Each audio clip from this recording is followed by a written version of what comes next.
Hi everyone, Matt Bernier and Dan Illman taking a look back at the Grade 1 Chandelier for 2-year-old fillies on Weekend Wrap, Santa Anita, Saturday afternoon. You had a couple of interesting names in here. One was much more accomplished, and I know say much more. She only raced twice in Moonshine Memories. Another hot up-and-coming Bob Baffert runner, Alluring Star. They went off as the first and second choices. They break from the gate. They go around the racetrack. First and second throughout, you're going to see Alluring Star be the one to take the initiative, though. And I think that was key to this race. The number 3 Moonshine Memories in her 2 very good sprints at Del Mar was on the lead.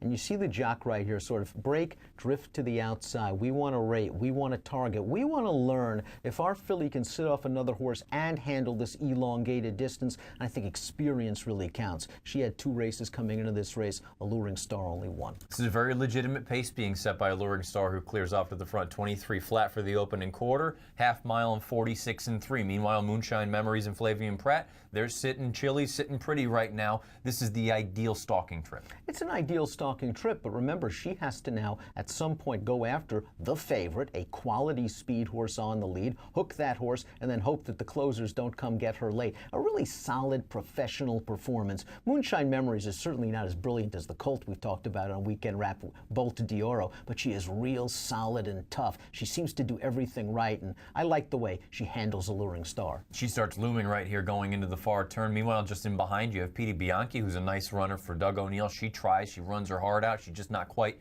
as good as the top 2. But you see right now, Moonshine Memories, she's going to roll up, she looms, she takes the lead, pokes ahead in front, and she's going to go on and put Alluring Star away. Alluring Star is fighting. Moonshine Memories has a head in front. Alluring Star is still fighting. Petey Bianchi, it seems, is waiting in the wings. Nice lead change for Moonshine Memories. She's going to drift a little bit down towards the inside once she's clear, but she's just better than these horses, and she basically spread eagles this field. It's only a 3-horse race down to the wire. And Moonshine Memories goes on with it. You're going to see they don't come home in any sort of blistering time, but at the same time, keep in mind, those opening fractions, those were legitimate. They had every right to be a little bit tired at the end, and now it's nice to know Moonshine Memories, she can sit and run just as well as she can when she goes out to the front. She pays $6 winning the Chandelier. You get Alluring Star to run second, pays $3 to place. Petey Bianchi for Doug O'Neill third, pays $2.60 to show. The 50-cent try comes back $12.30. The $1 exact to $8.60. Moonshine Memories is unbeaten from 3 lifetime starts for Simon Callahan. Shade under $400,000 in earnings. You get Flavian Pratt aboard. She earns an 8 expire speed figure, a 105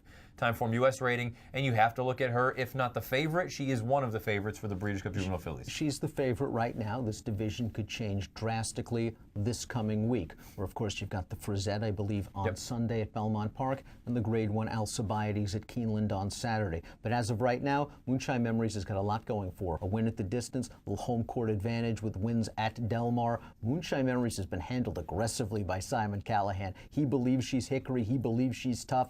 She's going to make a very good account of herself, I would think, in the Breeders' Cup. Do you have any concerns that this is a lot in a short amount of time? She's run 3 times since the middle toward end period of the Del Mar meet. So basically, she's run 3 times in about 7 weeks. Is there any concern that we've got another race coming up in 4 weeks? Nope. I like it when they run, especially 2-year-olds. They're bursting with energy, you would think. There would be signs, I think, that Moonshine Memories was going off form. Maybe not as sharp out of the gate, maybe dull in the early portion, maybe need to be motivated early. She's doing everything right. She's putting herself in prime position to win races. The fact that she sat off another horse successfully, I think a very, very good sign. Moonshine Memories is very good right now.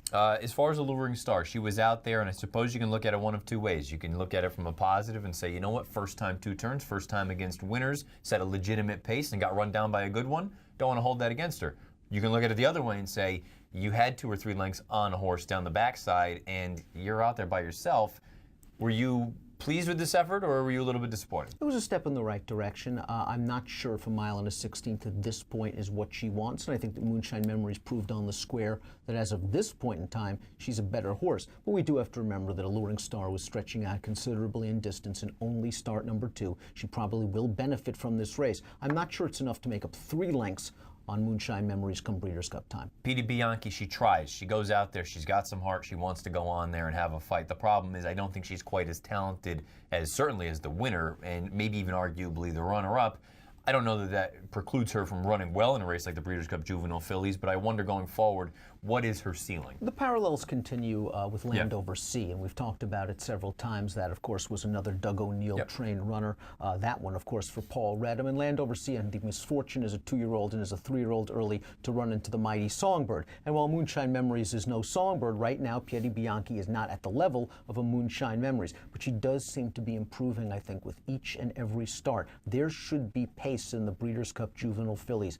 I had confidence in Landover Sea that she would run well in the Breeders' Cup Juvenile Fillies. She ran into Songbird. I have confidence that she's going to come with a late run. Whether good enough to win, I don't know. She's a horse which you should consider at a big price. There was a quarter of a mile between the 3rd and 4th place finishers and the rest of the field. 4th was Dancing Bell. Is there anyone else in this field that you're looking at or even considering, or is it simply the top 3 are that much better than everyone else, and the top 3 happen to be quite good?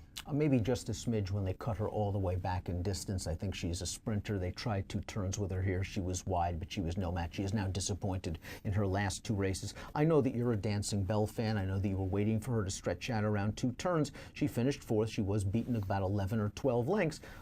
I still think maybe we get a maiden win into her now, but there might be stakes potential for her down the road. But right now, these horses are just too precocious and too fast for her. That's the problem. Right now, she's just not fast enough. So maybe there is something. And again, I think distance is more and more you get there. She's going to just stay all day. The problem is you get to a certain point and you just have to be honest with yourself and say she's just not fast enough right now, particularly when talking about Moonshine Memories, because she is right now. Not only is she leading light for Breeders' Cup Juvenile Fillies, she's a leading light as far as 2-year-old filly champion is concerned. All she does is go out and win. 3 for 3 for Simon Callahan. She wins the Chandelier, and she earns an 86 buyer in doing so.